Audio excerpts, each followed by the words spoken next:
மக்களே! ஏபிஎல் அரசுலேருந்து ஆனந்தன். இந்த கோல்டு பத்தி நெறையா பேர் கேட்டுட்டே இருந்தீங்க. நானும் இப்ப ரெடி பண்ணலாம், அப்ப ரெடி பண்ணலான்ட்டு அப்படியே தள்ளி போட்டே இருந்தது. பட் இன்னைக்கு ஒரு முக்கியமான நாள். கோல்டு பத்தி இது நான் ஏற்கனவே 2, 3 நாளைக்கு முன்னாடி ரெடி பண்ணி வச்சது. ஓகே. இப்ப கோல்டு வாங்கலாமா? விக்கலாமா? என்ன பண்ணலாம்? அப்படின்னு கேட்டுருக்காங்க. இந்திய மக்களோட மனநிலை வந்து தங்கம் தான் மெயின். ஸோ தங்கத்த பத்தி உங்களுக்கு எல்லாருக்கும் தெரியும். இப்ப டெக்னிக்கலா மட்டும் அதோட சேர்ந்து சில சின்ன சின்ன பாயிண்ட்ஸ் மட்டும் நம்ம இப்ப பார்க்கலாம். கோல்டு பிரைஸ் வந்து இன்டர்நேஷனல் பிரைஸ்ல 1 கிராம் வந்து $118.2 இருக்கு. நம்ம நம்ம ரேட் வந்து M6 டொமஸ்டிக் ரேட்ல வந்து ஒரு ரூ. 11,000 11,500 இது ஃப்ளக்சுவேஷன்ல இருக்கு சொல்லிக்கலாம். ஒரு அவுன்ஸோட பிரைஸ் இன்னைக்கு 36, 80, 85 அப்படி போயிட்டுருக்கு. இப்ப கரண்ட்டா போயிட்டுருக்குது. நெறைய பேருக்கு இது ஒரு பெரிய இஷ்யூவா இருக்கும். என்னன்னா, ஒரு அவுன்ஸ் இன்டர்நேஷனல் மார்க்கெட்ல 3680 இருக்கு. இது எப்படி சார் நம்ம இதில கணக்கு பார்க்குறது அப்படின்னு யோசிப்பாங்க. இப்போ இன்டர்நேஷனல் மார்க்கெட்ல 3680 அப்படி வச்சுக்கங்க. ஏன்னா 85 இருக்கு, 75 இன்னைக்கு வாலடைல் ஜாஸ்தியா இருக்கிறதுனால அப்படி இருக்கும். ஸோ 3680 ஒரு அவுன்ஸ்ன்றது 31.103 ஆ ஒரு இத வந்து ட்ராய் அவுன்ஸ்ன்னு சொல்லுவோம். ஒரு அவுன்ஸ்ன்றது 31.103 கிராம்ஸ். ஸோ அப்ப நம்ம என்ன பண்ணணும்னா, இன்னைக்கு 3680 இருக்குன்னா, அத 31.103ஆல டிவைட் பண்ணிட்டு, இன்னைக்கு நம்ம ருப்பி வேல்யூ அதாவது யுஎஸ் டாலருக்கு அகைன்ஸ்டா நம்மளோட ருப்பி வேல்யூ என்னவோ அதால மல்டிப்ளை பண்ணிக்கணும். அதாவது கரண்ட் இன்டர்நேஷனல் மார்க்கெட் ஒரு அவுன்ஸோட பிரைஸ் 3680 டிவைடட் பை 31.103 அப்படி போட்டு பார்த்தீங்கன்னா, உங்களுக்கு $118.2 வருது. அப்போ ஒரு டாலர் வந்து ரூ. 80 88 இன்னைக்கு ஆவரேஜா வச்சுக்கங்க. 88. அப்ப இதையும் அதையும் மல்டிப்ளை பண்ணீங்கன்னா, நமக்கு கரண்ட் மார்க்கெட் பிரைஸ் என்னன்னு வந்துரும். இது வந்து pure gold. 24 carat gold. So அதில வந்து 8 கிராம் எவ்வளவு அப்படி இப்படின்னு பார்த்தீங்கன்னா, பவுண்ட் கணக்குல போயிரும். இந்த உள்ள போறதுக்கு முன்னாடி 2 விஷயம் மெயினா சொல்லிர்றேன். அதாவது நம்ம டெக்னிக்கலா பார்க்கறதுக்கு முன்னாடி 2 முக்கியமான விஷயத்த கவனிச்சுக்கணும். உலகத்தில தங்கத்த அது இவ்வளோ பெரிய ஆபரணமாவும் உலகத்தில இருக்க எல்லா மக்களும் தங்கத்தை இன்வெஸ்ட்மென்ட்டா பார்க்குறான். நம்ம மக்கள் மட்டும் தான் அத கௌரவமாவும், ஆபரணமாவும் பார்க்குறோம். அதாவது அதையும் சேர்த்து பார்க்குறோம். இன்வெஸ்ட்மென்ட்டாவும் வச்சுக்கிறோம். ஆனா, ஆபரணமாவும் வச்சுக்கிறோம். இப்ப இன்வெஸ்ட்மென்ட்டா இருக்கிறப்போ, நம்ம அத வந்து ரியல் வேல்யூக்கு கொண்டு போக முடியும். இந்த ஆர்னமெண்ட்ஸா வச்சுக்கிறதுனால, ஆபரணமா வச்சுக்கிறதுனால என்னன்னா, நீங்க ரியல் வேல்யூக்கு கொண்டு போறப்போ, இந்த செய்கூலி, சேதாரம், ஆதாரம், பாதாரம் எல்லாம் போயி, மறுபடியும் உங்களோட இன்வெஸ்ட்மென்ட்ல 30% வரைக்கும் டெப்ரிஷியேட் ஆயிரும். ஸோ, உங்களுக்கு தேவையான அளவுக்கு மட்டும் நகைகள செஞ்சுக்குங்க. ஆர்னமெண்ட்ஸா வச்சுக்கங்க. மற்ற எல்லாத்தையும் பிஸ்கட்ஸாவோ, காயின்ஸாவோ வாங்கி வச்சுக்கங்க. Somewhat better. ஸோ அட்வைஸா நினச்சுக்க வேணாம். இந்த மார்க்கெட் வேல்யூக்காக ஒரு எக்கனாமிக்கல் அ அ வியூல அத சொன்னேன் நானு. அதே மாதிரி சில்வர இன்வெஸ்ட்மென்ட்க்கு கொண்டு போகாதீங்க. கோல்டுன்றது இன்வெஸ்ட்மென்ட். சில்வர்ன்றது இன்வெஸ்ட்மென்ட் கிடையாது. ஏன்னா, சில்வர்ன்றது இண்டஸ்ட்ரியல்ல யூஸ் ஆகுற ஒரு விஷயம். இப்போ கோல்டு ஏறுறப்பலாம் சில்வர் ஏறுமா? அப்படின்னா அப்படி இருக்காது. சில்வர் ஏறுறப்பலாம் கோல்டு ஏறுமா? அப்படின்னா அப்படி இல்ல. கோல்டு வந்து எக்கனாமிக் டிபெண்டன்ட்டா அது மூவ் ஆகும்.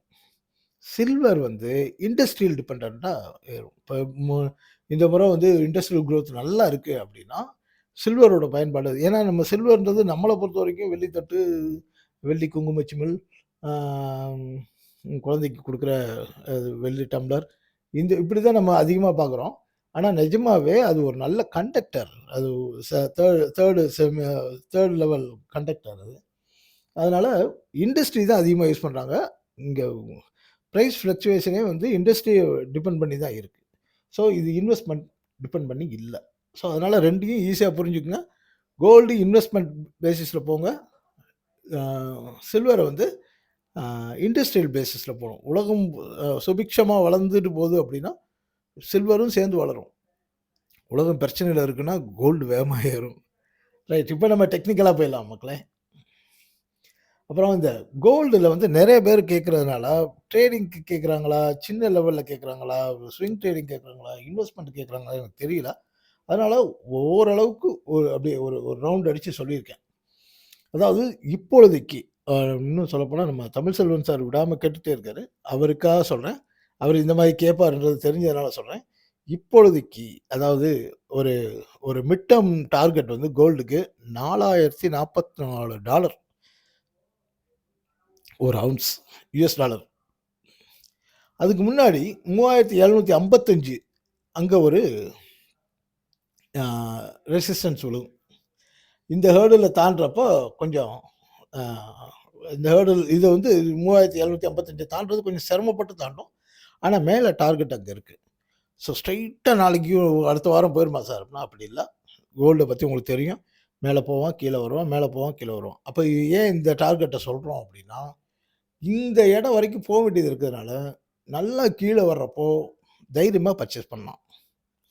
ஏன்னா, அதுக்கு பக்கத்துல போறப்ப நம்ம குடுத்தா போதும். அதனால ஆ இன்னைக்கெல்லாம் பார்த்தீங்கன்னா, மார்க்கெட் இது கோல்டு வந்து ஆம் ஃபெட் ரிப்போர்ட்க்கு ஏத்த மாரி, இன்னைக்கு 11:30 மணிக்கு அத நீங்க வேடிக்கை பார்த்தீங்கன்னா தெரியும். மேலயும் கீழயும் பயங்கரமா ஆட்டமாடும்.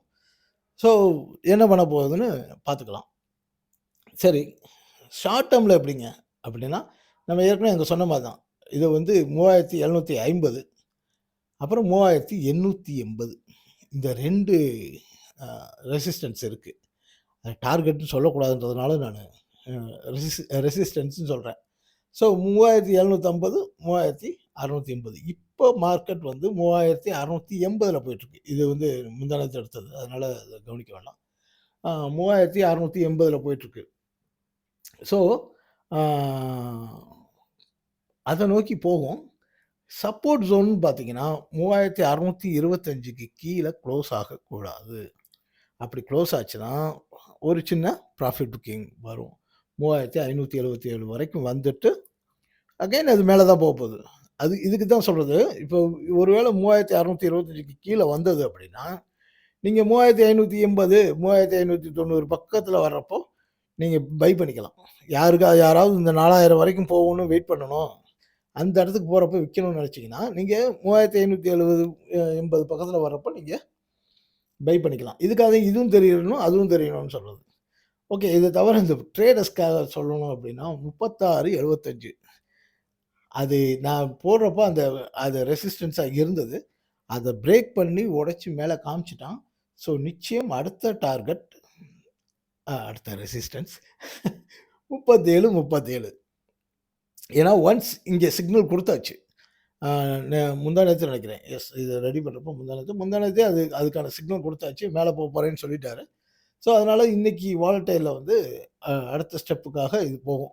ஒருவேள இன்னைக்கே போறது கஷ்டம். ஏன்னா, இங்க ஒரு 3 ஆமா 2% இருக்கு.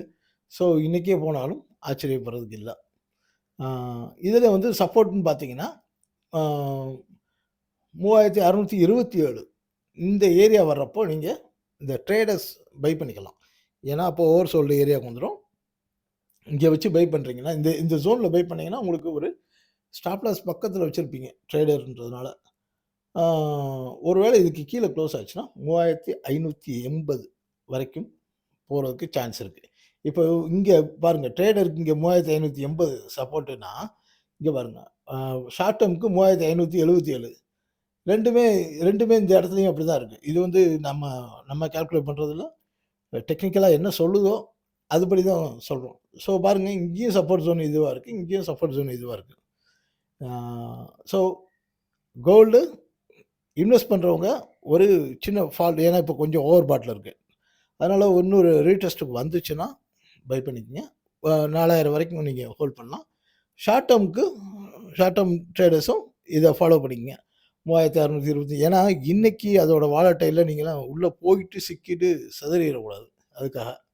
ட்ரேடர்ஸ்க்கு இதையும் வாட்ச் பண்ணிக்கங்க. அடுத்ததாக சில்வர். சில்வர் வந்து மந்த்லி டார்கெட்டாக இருக்கிறது என்ன இருக்குன்னா சாரி. மந்த்லி டார்கெட் என்னவா இருக்குன்னா, 43.248 இது மந்த்லி டார்கெட்டா இருக்கு. இப்போ 42 கிட்ட போயிட்டுருக்கு. ஸோ, அ இது வந்து அ ஒரு ஒரு ஸ்டாக்னன்ட் போட்டிருக்கு. இது கூட மந்த்லி டார்கெட்ல ஒரு வேள மேல போயிட்டு வர்றதுக்கான சான்ஸு. இப்போதைக்கு ஒரு ஹர்டில் ஏரியால தான் நிக்குது. இன்னைக்கெல்லாம் ஒரு நல்ல விழுந்து மேல போயிருச்சு. இதோட க்ரூசியல் சப்போர்ட்ன்னு பார்த்தீங்கன்னா, 41.1 இதுக்கு கீழ க்ளோஸ் ஆச்சுன்னா, 39.3 என்னங்க இது இப்ப $2க்கா இவ்வளோ யோசிக்கிறோம் அப்படின்னா, இங்க $2ன்றது 5% இல்லையா? 5% தானே? 40 காசா? ஆமா. இல்ல. ஜாஸ்தியா வரும். அ ஒருவேள அதுக்கும் கீழ வந்துச்சு அப்படின்னா, $36.1 வரும். இது என்னங்க இவ்வளோ இவ்வளோ வித்தியாசம் இருக்கே! அப்படின்னு நீங்க யோசிச்சீங்கன்னா, இப்போ மார்க்கெட்ல ஏதாவது ஒரு ஃபினான்ஷியல் கிரைசிஸ் வருது அப்படின்னா, இந்த ஜோனுக்கு வர்றதுக்கு சான்ஸ் நெறைய இருக்கு. இண்டஸ்ட்ரியல் லெவல்ல இந்த இப்ப அ நம்ம ட்ரம்ப் பண்றாரு இல்லையா? அது மாரி ஏதாவது அதிரடியா ஏதாவது பிரச்சனை வந்தது அப்படின்னா, இண்டஸ்ட்ரியலோட குரோத் வந்து ஸ்டாக்னன்ட் ஆச்சுன்னா, இது ஒரு கரெக்ஷனுக்கு வரும். இது நானா எனக்கு தோராயமா டெக்னிக்கலா கரெக்ட்டா இருக்கு. உங்களோட தேவை என்னன்னு தெரியாம ஓரளவுக்கு சொல்லியிருக்கேன். ஆ உங்களோட தேவை என்னவா இருக்குன்னு கொஞ்சம் ஸ்பெசிஃபிக்கா கேட்டீங்கன்னா, இன்னும் கொஞ்சம் டீட்டெயிலா சொல்ல முடியும். அப்புறம் நிஃப்டி பத்தி நான் இன்னைக்கு நைட்டு போடல. ஏன்னா, இன்னைக்கு ஃபெட் ரிசல்ட் பார்த்துட்டு அப்புறமா நைட்டு போடுறேன். காலையில நீங்க இத பார்த்துக்கிற மாரி இருக்கும். மற்றபடி ஒண்ணும் இல்ல மக்களே. அடுத்த வீடியோல சந்திக்கிற வரைக்கும் நன்றி, வணக்கம்.